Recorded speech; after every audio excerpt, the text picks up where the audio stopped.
حبيب المصطفى بلغ مقاصدنا واغفر لنا ما مضى يا واسع الكرم يا رب.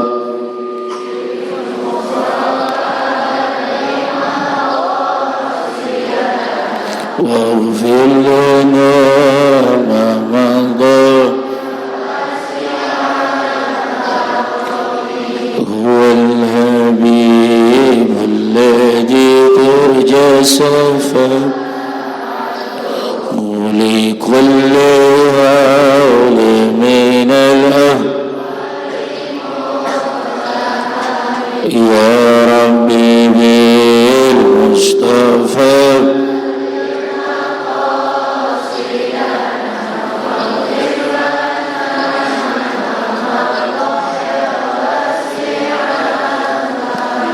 اللهم صل وسلم وبارك عليه صلوا عليه. Assalamualaikum warahmatullahi wabarakatuh.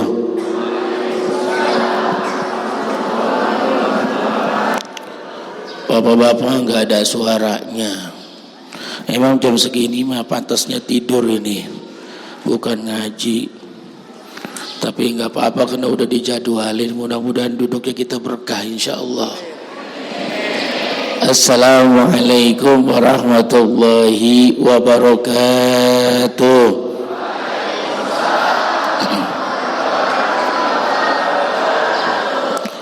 Santriwati kagak ada suaranya. Padahal yang lagi megang mic lumayan ganteng. Assalamualaikum warahmatullahi wabarakatuh.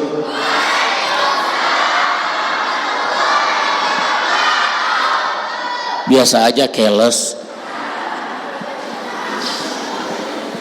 Alhamdulillah rabbil alamin wassalatu wassalamu ala sayyidina mursalin wa ala alihi wa sahbihi ajma'in.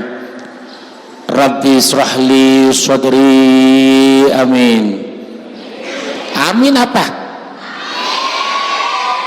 Ibu-ibu yang kagak amin, saya doain suaminya kawin lagi. Rabbi israhli sadri wa yassir li amri wahlul 'uqdatam min lisani yafqahu qawli. Rabbi zidna ilman warzuqna fahman birahmatika ya arhamar rahimin. Sadaqallahul azim wa sadaqa rasulul karim walhamdulillahi rabbil.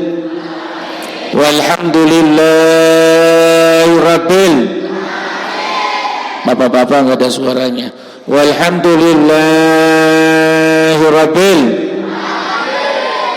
Biasa aja, nggak usah marah-marah. Puji syukur hadirat Allah Subhanahu wa taala yang Maha Ghafur, yang nikmatnya selalu dilebur sampai kita masuk ke liang kubur. Satu kenikmatan dari Allah pada siang hari ini, kita dapat bermuajahah, kita dapat duduk di majlis ilmu. Sebab kata Rasulullah sallallahu alaihi wasallam, man jalasa sa'atan, barang siapa yang duduk di majlis ilmu walaupun itu hanya sebentar, maka kata Rasulullah pahalanya lebih banyak daripada sholat sunnah 1000 rakaat. Amin. Ibu-ibu pernah sholat sunnah 1000 rakaat? Boro-boro sholat tarawih aja nyari yang cepat. Duduknya kita sebentar di majlis ilmu ini pahalanya lebih banyak daripada sholat sunnah 1000 rakaat. Yang pertama. Yang kedua, Allah akan utus makhluk yang bernama malaikat akan mengelilingi orang yang duduk di majlis ilmu, yang akan menurunkan rahmatnya, rahmat dari Allah Subhanahu. Yang ketiga, burung-burung di angkasa yang bertebaran di langit nan biru memohonkan ampun, meminta ampun kepada Allah untuk siapa? Untuk orang yang duduk di majlis ilmu. Yang keempat, ikan-ikan di lautan akan meminta ampun kepada Allah Subhanahu wa taala kepada orang, untuk orang yang duduk di majlis ilmu. Alhamdulillah. Selawat beriringan salam marilah kita sanjungkan kepada kanjeng Nabi besar kita Muhammad sallallahu alaihi wasallam yang senantiasa menjadi qudwatun hasanah, tauladan kita sepanjang masa. Mudah-mudahan dengan ringannya kita berselawat kepada kanjeng Nabi besar kita Muhammad sallallahu alaihi wasallam, mudah-mudahan kita semuanya yang hadir pada siang hari ini mendapatkan syafaatul uzma, pertolongan terbesar, di mana seluruh manusia dikumpulkan sejak zaman Nabi Adam alaihissalam sampai Nabi kita terakhir. Dan mudah-mudahan kita yang kumpul pada siang hari ini mendapatkan asuransi dan garansi dari baginda Nabi besar kita Muhammad sallallahu alaihi wasallam. Saya bukan semangat, Bu, lapar. Dan sama-sama kita hormati guru kita, pengasuh kita, pembimbing anak kita, murabih kita, yaitu Al-Mukarram wal Muhtaram Kiai Dr. Rafiqul A'la. Beliau dari namanya aja udah serem banget, Rafiqul A'la.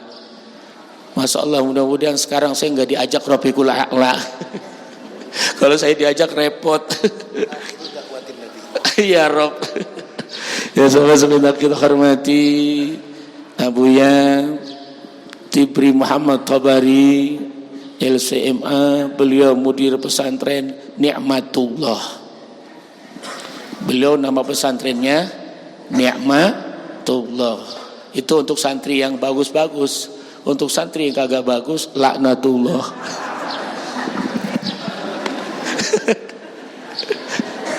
Dan juga adik kelas saya, subhanallah, atuh manik Asep cenah ele siga balgama. Amisbah, masya Allah, perjuangannya di arah salah, dan juga ustadz-ustadz yang lain dan ustazah, dan juga punyai Ning kita, subhanallah, luar biasa, sehat selalu Ning ya. Sudah Gus Rafiqa Ala sudah diizinkan untuk mendua. Beliau sahabat saya yang bilang, Abi Ali saya mah cukup satu di Bandung, satu di Jawa Timur, satu di Jawa Tengah.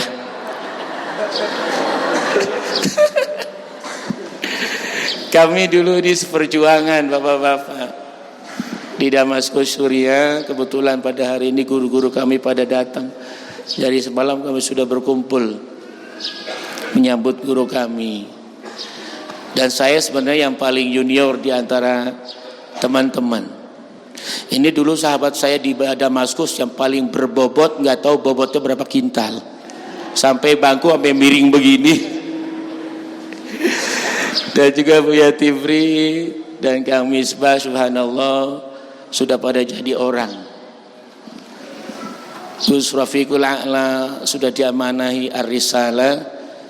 Abu Yatibri sudah diamanahi Ni'matullah, Kang Misbah untuk berjuang bersama-sama di Arisalah. Ini tidak lain dan tidak bukan keberkahannya dari negeri Syam dan ulama-ulama Syam. Amin. Karena Rasulullah pernah berdoa, Allahumma barik fi Syamina hadza wa fi Yamanina. 3 kali Rasulullah berdoa, ya Allah berkahilah negeri Syam dan negeri Yaman. Berkahilah negeri Syam dan negeri Yaman, berkahilah negeri Syam dan negeri Yaman. Karena berkahnya doanya Rasulullah, alhamdulillah kami alumni Syam, Allah berikan keberkahan hidup kami dengan berjuang membangun pondok pesantren dan mencetak generasi-generasi terbaik. Amin. Semoga kami semuanya panjang umur, sehat walafiat, dan insya Allah Gus Rafiqul A'la umurnya panjang beliau sampai hari kiamat.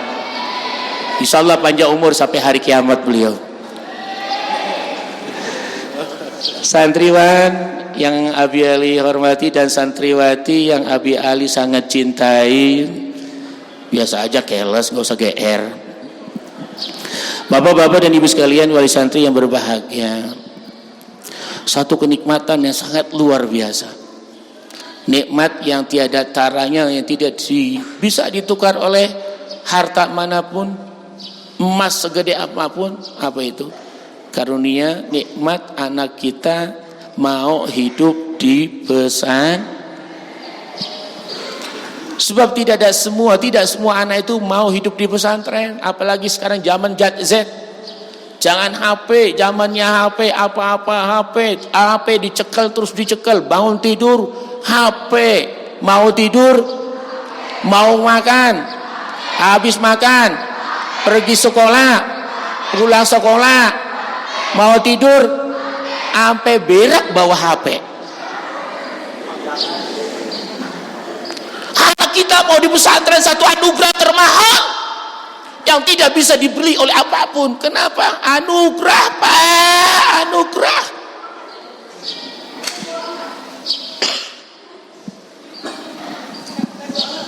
Kenapa dikatakan anak kita di pesantren itu anugerah? Ya Allah, adab akhlaknya kita dididik, bagaimana tata krama. Saya lihat anak-anak di sini, subhanallah, adabnya. Ini tidak didapatkan di sekolah umum, Pak. Saya dulu pernah ngajar di sekolah SMA, sekolah umum. Masya Allah, saya ngajar pendidikan agama Islam. Di kelas saya ngajar sampai bermuruh mulut saya. Bagaimana perempuan menutup aurat, bagaimana laki-laki berakhlak dan beradab. Begitu pulang pada main boncengan antara siswa dengan siswi. Lengket aja kayak ular keket.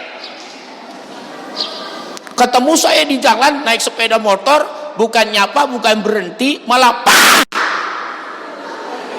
Allahu Akbar. Untung saya kagak jantungan. Tapi di pondok pesantren ada anak kita dididik. Al-adabu fawqa kulli syai'in. Adab itu di atas segalanya. Makanya beruntung bapak-bapak, ibu-ibu yang anak dititipkan di pondok pesantren. Itu yang pertama. Yang kedua, senakal-nakalnya anak kita di pondok pesantren masih mau sholat berjamaah, betul. Senakal-nakalnya anak kita di pondok pesantren masih mau puasa Senin dan Kamis, betul. Senakal-nakalnya anak kita di pondok pesantren masih mau ngaji, masih mau baca Quran, masih mau sholat sunat duha, masih mau anak kita belajar. Untungnya.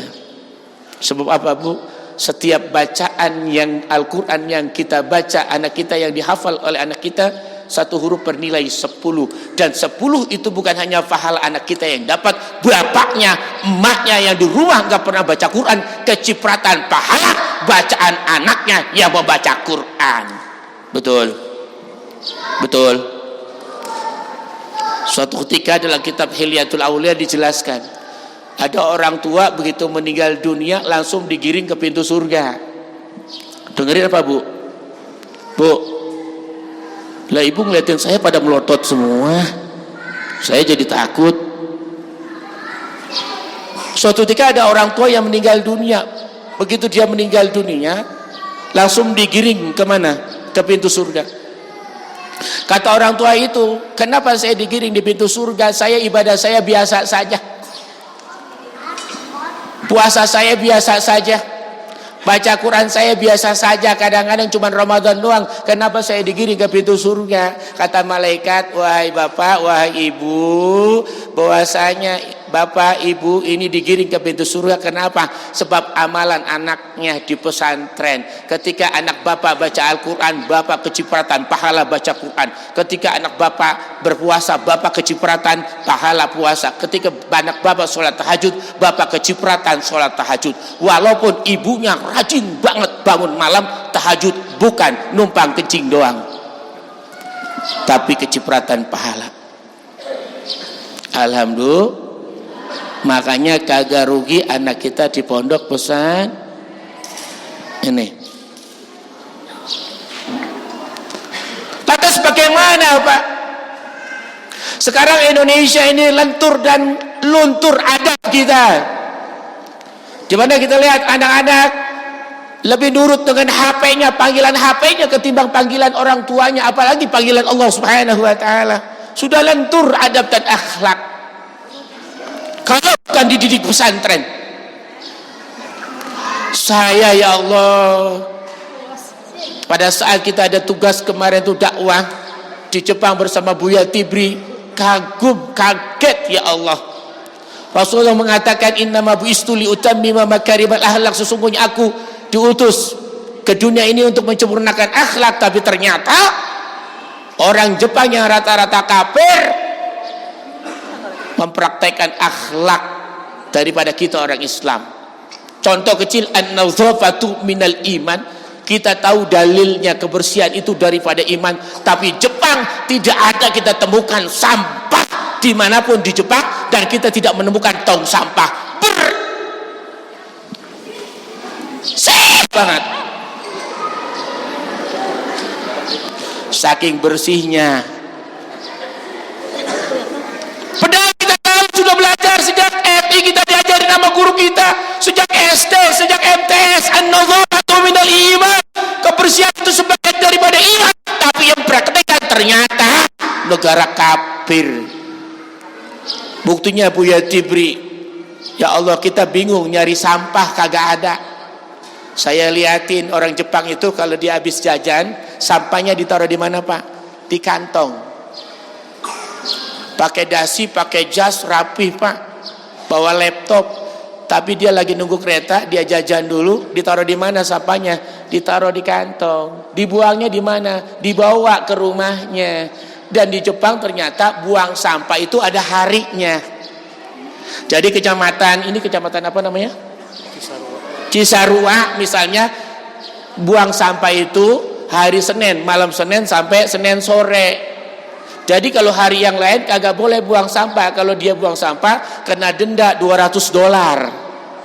Lah kalau di sini diterapkan buang sampah ini bukan pada waktunya, ya kayak dinas kebersihan. Padahal kita belajar nazafatu minal iman, kebersihan daripada iman, tapi negara kafir yang mempraktekkan. Kita hidup kita di mana-mana sampah ya Allah. Maka yang paling pertama saya doktrin di pondok saya, di santri saya, kebersihan. Di sini ada Ustadz Haidar, rumahnya dekat dari sini, belum lagi pulang, istrinya mau melahirkan. Mudah-mudahan istrinya lahir dengan selamat, sehat walafiat insyaallah. Selalu saya galakkan adalah kebersihan. Malu kita sama negara kafir. Kemudian apa? Adab dan akhlak. Ya Allah, ya Tuhanku. Suatu ketika kami sedang berjalan menuju kampus. Lalu apa? Di Jepang itu rata-rata sekolah sampai kuliah pakai sepeda. Enggak ada yang namanya di Jepang itu mahasiswa pakai sepeda motor atau mobil, enggak ada. Bahkan masuk kampus tidak boleh ngidupin HP. HP dimatikan, ditaruh di dalam tas. Selama belajar tidak boleh ngidupin HP. Baru mereka setelah keluar dari kampus ngidupin HP, ngasih tahu orang tuanya bahwa mereka akan pulang. Dan di Jepang umur 18 tahun baru boleh megang HP. Di kita baik begitulah, cerat, wah udah pegang HP, selfie. Betul. Profesor naik sepeda ke kampus. Ya Allah, anak kecil tuh, anak SD naik sepeda Pak. Kami Buya Tibir lewat, saya sama profesor teman saya, beliau jadi guru besar di sana dengan beberapa murid saya, kita lagi jalan. Itu anak SD yang naik sepeda Pak, turun. Padahal kita orang Jepang, hidung kita becek. Tapi adabnya Pak, menghormati orang tua. Begitu naik sepeda segerombolan anak-anak SD turun Pak dari sepeda, berhenti. Ngapain? Biarin kita lewat. Udah kita lewat, baru mereka naik lagi sepeda. Saya rasa ya Allah, dulu Jepang menjajah Indonesia, menjajah Jawa, ternyata Jawa dibawa ke Jepang. Orang Jawa sekarang anaknya ke barat.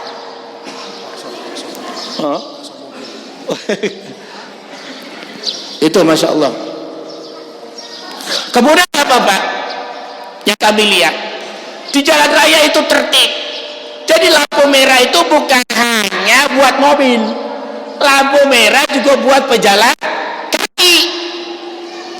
Jadi kita tidak nyebrang sembarangan. Kalau udah hijau kita nggak boleh nyebrang, walaupun itu sepi. Baru pas lampu merah kita baru boleh nyebrang. Ya Allah, ini kan al-haqqu bila nizam yaglibun nizam bil batil. Ini kan belajar dari agama kita. Dari Jepang diharamkan pakai klakson, Pak. Suatu ketika mobil teman saya lewat, kemudian ada mobil orang Jepang mau lewat, Pak.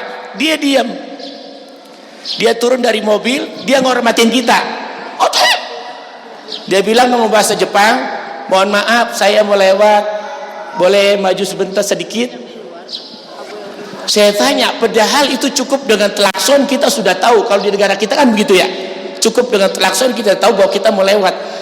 Apa kata teman saya, orang Jepang itu nggak boleh klakson, khawatir nanti ada orang yang jantungan di klakson, kaget, takut nanti yang darahnya tinggi. Makanya di jalan raya ada nyaman, tertib. Padahal dia bukan orang Islam, padahal Islam sudah mengajarkan kedisiplinan, tapi orang kafir yang menggunakan apa yang diajarkan oleh Rasulullah Shallallahu Alaihi Wasallam. Biasa aja keles. Kemudian apa? Apa? Kami naik Shinkansen, kereta cepat dari Okayama, kami mau ke Toyota City, ke tempatnya teman saya. Itu kereta saking cepatnya, seharusnya itu perjalanan 11 jam. Saking cepatnya kereta 2,5 jam sudah sampai. Tapi ada yang saya satu ambil ketika saya di Jepang itu naik kereta. Ada seorang ibu-ibu pengen ke toilet, Pak. Apa yang beliau lakukan? Dia berdiri, Pak. Berdiri langsung begini. Ngapain? Dia pamit mau ke toilet. Dari toilet dia langsung begini lagi. Mau apa? Mau duduk lagi. Sejak kami dari bandara, kami sudah melihat adabnya orang Jepang luar biasa sebagaimana yang diajarkan oleh Rasulullah. Mereka melayani kita nggak bosan, padahal begitu banyaknya orang di bandara tapi tidak pernah lelah. Senyum, bahkan kita diantarkan ke loket untuk ngisi formulir karena kita orang asing, ditunjukkan lagi di orang Jepang, diajarin, kemudian kita diantar, kemudian kita disusun ngantri. Tidak ada satupun saya lihat yang bermuka masam. Sampai kami keluar bandara, sampai kami naik mobil, subhanallah, adab yang diajarkan Rasulullah ternyata dipraktekkan oleh orang-orang kafir. Jepang menginspirasi saya. Bagaimana santri kita itu yang paling pertama adalah adab dulu. Makanya dikatakan al-adabu fawqa kulli syai'in. Adab itu di atas segalanya. Kita didik adab dulu sebelum ilmu. Ternyata ada seorang ulama mengatakan, dulu aku belajar adab 30 tahun, belajar ilmu 20 tahun. Jadi lebih banyak belajar adab, belajar akhlak ketimbang belajar ilmu. Sekarang sudah ada pergeseran akhlak bangsa kita yang dulunya ramah tamah. Coba lihat sekolah-sekolah umum, tawuran di mana-mana. Bahkan ada anak yang membunuh orang tuanya, ada orang tuanya diusir sama anaknya. Padahal Rasulullah SAW sudah mengatakan, innama bu'istu liutammima makarimal akhlak. Inilah tugas kita, para dewan asatid, para pengasuh pesantren. Bagaimana yang paling pertama kita didik anak kita adab dan akhlak sebelum ilmu.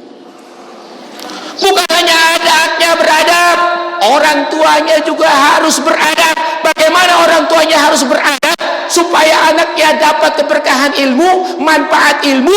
Orang tua pun harus beradab. Bagaimana tabiat orang tua beradab? Ketika masukin anaknya, nyerahin sama kiainya. Ada yang begitu? Ada enggak? Ada, cuman enggak banyak. Ibu saya ketika masukin saya pesantren, ibu saya jam 8 udah datang, tapi pulang baru malam. Kenapa? Ibu saya kagak mau pulang sebelum saya diserahin sama kiai saya. Jadi ibu saya nungguin kiai itu di depan rumahnya. Ternyata kiai saya Isa baru ada, ibu saya baru datang nemuin kiai. Ngapain? Nyerahin Kiai, mohon maaf, saya tidak bisa didik anak saya. Saya titipkan anak saya, Kiai. Kalau ada anak saya salah, saya ikhlas, saya rela anak saya. Jika itu memang pukulan perlu, saya ikhlas. Saya serahkan semuanya pendidikan anak saya kepada Kiai. Saya sudah pasrah, saya sudah ikhlas. Sebab saya sebagai orang tua belum bisa mendidik anak saya serahkan kepada Kiai. Baru ibu saya pulang. Saya bilang, Mak, udah pada pulang. Mak kok belum pulang? Nanti gue belum nyerahin sama Kiai lu.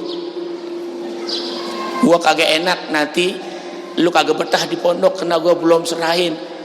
Lu kagak berkah ilmunya karena gue belum serahin. Itu adab orang tua kepada kiainya, gurunya. Saat saya lulus, begitu wisuda, yang lain sibuk pada pulang. Ibu saya ngapain? Nunggu Kiai. Selesai wisuda zuhur, asar baru ketemu Kiai. Apa yang diucapkan oleh mak saya sambil nangis-nangis? Kiai, terima kasih, saya telah menitipkan anak saya sampai sekarang udah terakhir dia di sini dan sudah wisuda. Sedikit banyak anak saya sudah paham yang tadinya Al-Quran belum hafal, anak saya sudah menyelesaikan. Yang tadinya hadis belum hafal, anak saya sudah selesai. Kemudian juga banyak akhlaknya perubahan. Saya terima kasih Kiai. Yang pertama, mohon diridhoi agar berkah ilmunya anak saya. Yang kedua, mohon dihalalkan makan minumnya. Kadang saya bayaran suka telat, tapi Wali Santi Aris Salama bayarannya enggak pernah telat, cuman terlambat. Mohon dihalalkan Kiai. Yang ketiga, tolong diridhoi ilmu yang telah diberikan anak saya, biar barokah, biar manfaat. Orang tua sekarang mas, sekarang ya Allah, kadang boro-boro nyerahin ke Kiai, boro-boro pulang nih habis wisuda, minta diikhlaskan, minta diridhoi, minta dihalalkan makan minumnya, langsung pada pulang. Makanya kadang-kadang anak kita mondok 4 tahun, 6 tahun kurang begitu barokah. Kenapa? Masih ada sangkut pautnya perasaan anak kita dengan Kiai, dengan para ustadz. Dikatakan dalam satu qaul, apabila orang santri yang telah menggores luka di dalam hati kiainya atau ustadznya atau gurunya, maka dia akan mendapatkan 3 musibah. Musibah yang pertama adalah Allah akan cabut keberkahan ilmunya. Yang namanya anak kita di pesantren, kadang-kadang nakal, kadang-kadang kabur, kadang-kadang buat masalah, membuat orang tua, membuat hati ustadz kesel, gedeg, membuat kiai itu ya Allah rasa yang geredek hatinya. Tugasnya orang tua sebagai orang tua yang berakhlak, datang ke Kiai, minta dimaafkan segala khilaf dan salah selama anak saya di sini, minta diridhoi ilmunya, minta dihalalkan makan minumnya. Saya yakin, hakul yakin, pasti semua Kiai akan memaafkan dan akan meridhoi, karena itu adalah bagian dari anaknya. Yang terjadi kan apa? Setelah itu sudah boro-boro meminta dihalalkan makan minumnya, padahal bayaran sering terlambat. Boro-boro minta diridhoi ilmunya, langsung pulang begitu saja. Sementara mungkin masih ada luka di hati kiainya, di hati ustadznya. Wajar kalau anak ilmu kita, ilmunya anak kita kurang bermanfaat, kurang barokah. Yang kedua, ketika anak kita sudah tergores luka, melukai hati gurunya, kiainya, Allah akan tumpulkan lisannya, seakan-akan hadis yang dihafal berlalu begitu saja, Al-Quran yang sudah dihafal berlalu begitu saja, tidak ada manfaat, tidak berikan manfaat kepada orang lain. Dan yang terakhir adalah Allah jadikan dia su'ul khatimah, mati dalam keadaan su'ul khatimah, na'udzubillah. Maka orang tua harus tegas ketika kita masuk pesantren, serahkan kepada kiai, ikhlaskan. Jangan jadi orang tua komplain mulu sama pesantren, giliran ngamal masjid diam 1000 bahasa. Ada yang begitu. Mana orangnya? Foto. Kalau serahkan kepada kiai, kepada ustadznya, sudah ikhlaskan. Sebab kiai juga tahu apa yang harus diperbuat. Kadang-kadang wali santri sok tahu ketimbang kiainya. Kalau kata orang Betawi, sotoi. Ini membuat tidak ada keikhlasan di dalam diri gurunya anak kita, di dalam diri kiai anak kita, di dalam diri ustadz kita. Bahkan ada masalah sedikit, orang tua wali santri ngelaporin sampai ke polisi. Nauzubillah min zalik. Bukan keberkahan ilmu yang didapat, tapi apa? Musibah bagi anak kita. Sebab apa? Telah menyakiti hati gurunya yang telah mendidik, mengajarkan anaknya. Ini kurang dipahami. Makanya wajar anak kita begitu di pesantren, keluar pesantren, akhlaknya bukan semakin baik, bukan semakin manfaat di masyarakat, tapi semakin ngeselin dalam hidup kita.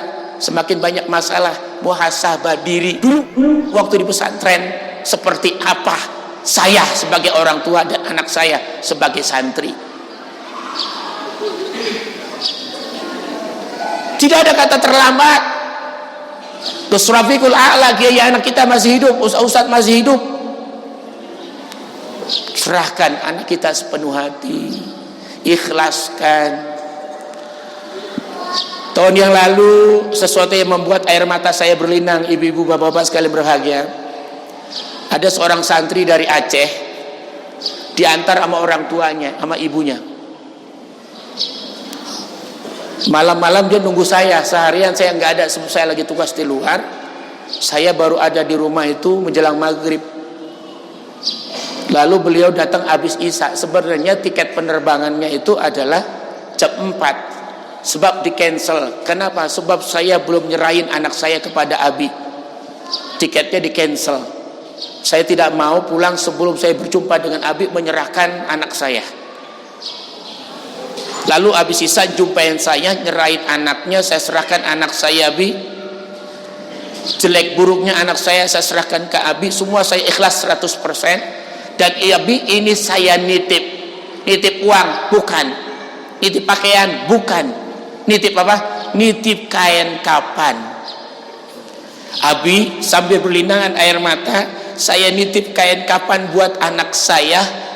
Jika anak saya meninggal dalam menuntut ilmu, saya ikhlas, saya ridho. Tolong diurus jenazah anak saya titipkan kain kapan ini. Allahu Akbar. Tiba-tiba air mata saya berlinang. Sudah 8 tahun saya membangun pesantren, baru ini ada wali santri yang menyerahkan jiwa dan raganya, bahkan menyerahkan kain kapan kepada kiainya. Kalau nanti anak saya tidak ada umur di sini, Abi tolong diurus ini kain kapannya. Allahu Akbar. Dan saya jujur, kalau wali santri itu nyerahin anaknya, pandangan pertama itu enggak pernah lupa. Pasti ketika saya habis ngimamin atau saya habis ngajar, kan biasanya santri pada berebut salaman. Kalau orang tuanya nyerahin anaknya, saya kenal, biasanya saya tanya, gimana ayah, gimana kabarnya? Sehat. Mama kemarin datang Bi. Sehat semuanya. Salam ya sama ayah, sama mama ya. Kita pun ada feedback, perhatian. Tapi ketika orang tua nggak pernah nyerahin kepada kita, kadang kita salamat, kita kagak kenal. Semuanya juga santri kita sayang. Tapi ada sedikit perhatian. Kenapa? Sebab orang tuanya nyerahin. Kalau orang tuanya nyerahin kepada kiai, tanda orang tuanya adalah perhatian kepada kiainya dan ikhlas 100% anak ini dididik di arisalah. Yang terjadi sekarang ini adalah orang tua nggak pernah nitipin kepada kiainya, sekedar asal masuk, kemudian juga apa yang adanya komplain terus dengan pesantren, ngeribut terus pakai sama pesantren karena menjadi provokator di pesantren. Akhirnya apa? Anaknya susah banget diatur, nakalnya 17 setan. Lulus dari pesantren bukan barokah ilmunya, malah musibah ilmunya. Na'udzubillah min zalik. Ini penting, bukan saja anak kita yang dididik adab di sini, tetapi juga orang tua. Dan orang tua sekarang memang rata-rata, mohon maaf, sebab saya juga banyak santri dititipin, kurang lebih 1.200 santri sejak 2.500 saya bangun. Ada pondok 1, 2, 3 dan 4 Allah amanakan. Kadang-kadang wali santri sekarang itu tidak tahu adab dan etika. Contoh, kemarin 17 Agustus semua santri wajib upacara pakai sepatu. Nengokin anaknya minta dititipin sepatu. Mungkin karena banyak ngobrol dan lain sebagainya lupa. Sampai di rumah dia chat saya, WA saya, Abi mohon maaf, tadi saya lupa bawain sepatu anak saya, besok mau upacara 17 Agustus. Kalau nggak pakai sepatu nanti dihukum. Abi tolong dong talangin beliin sepatu buat anak saya. Batin saya, ya Allah. Makanya kata kiai saya, pondok kami yang di Lebak itu kan per 3 bulan ada mabit. Kata kiai saya, Romo Yai Fatoni, bukan santrimu saja dididik akhlak, wali santrimu juga dididik akhlak. Kadang-kadang pada songong sama kiai sama pesantren. Batin saya betul juga. Makanya di pondok saya itu 3 bulan sekali ada mabit. Semua wali santri nginep, sholat tahajud bareng, kita kajian akhlak bareng, kajian tazkiyatun nufus, supaya wali santri juga berakhlak. Suatu ketika ada wali santri jaketnya ketinggalan, pakai sepeda motor kan biasanya pakai jaket ya, ngobrol keasikan, jaketnya ditinggal di dapur. Chat ke saya, WA, Abi mohon maaf, jaket saya ketinggalan, tolong disimpen dong.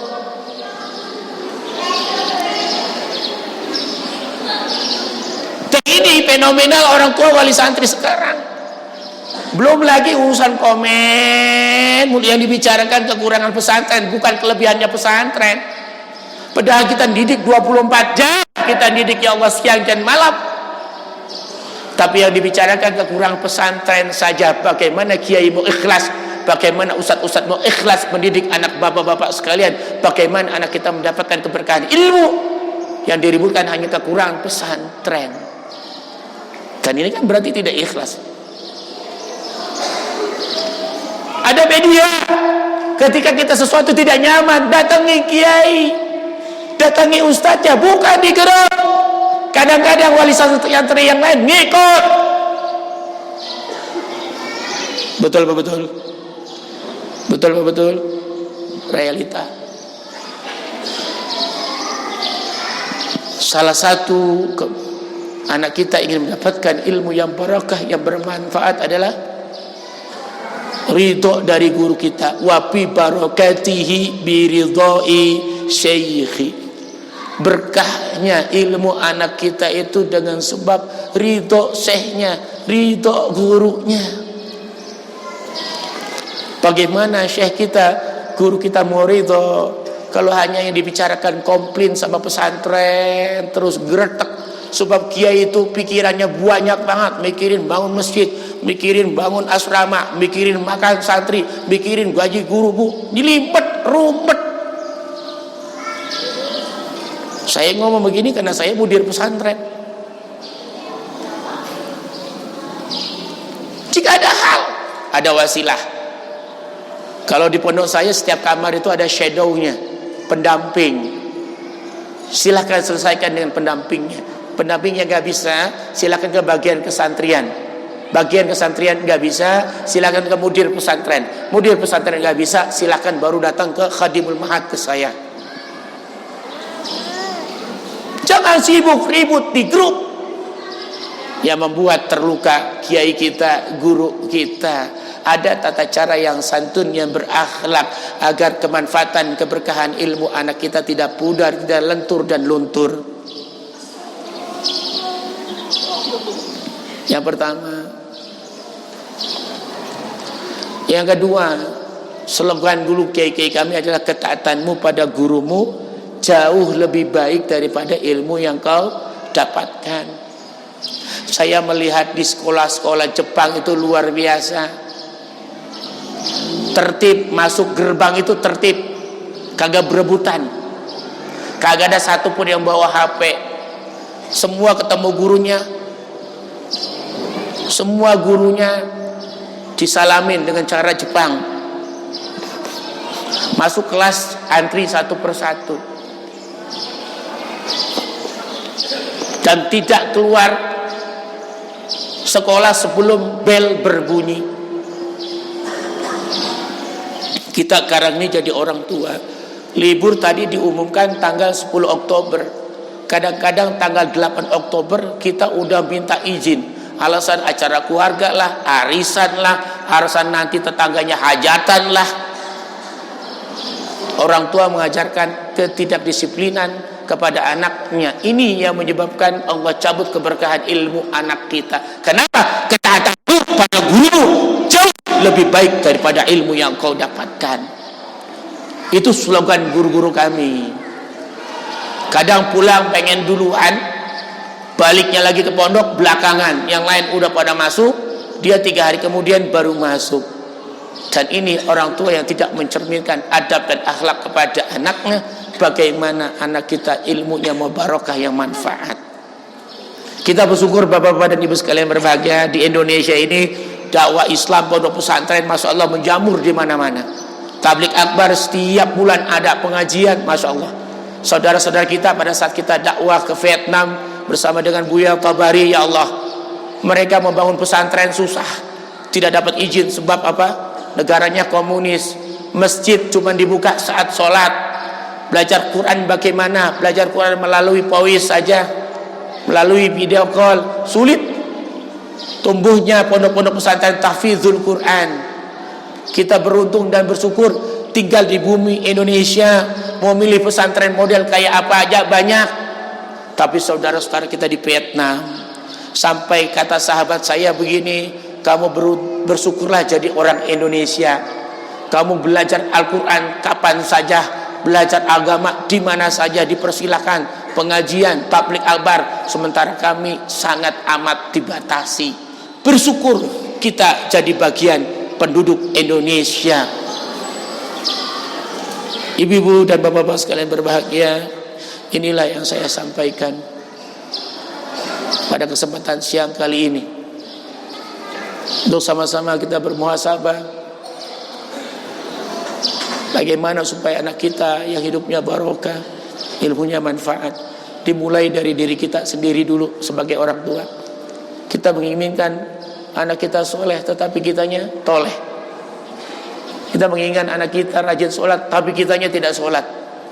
Kita menginginkan anak kita masuk surga, tapi ternyata hari-hari kehidupan kita tidak sama sekali bau surga.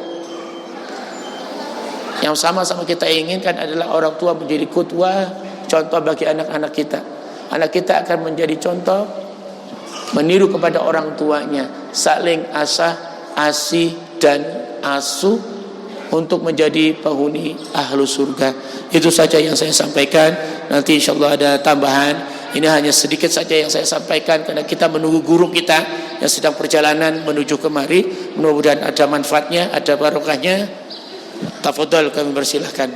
Itu saja yang saya sampaikan, kurang lebihnya mohon maaf. Wabillahi taufiq wal hidayah. Wassalamualaikum warahmatullahi wabarakatuh.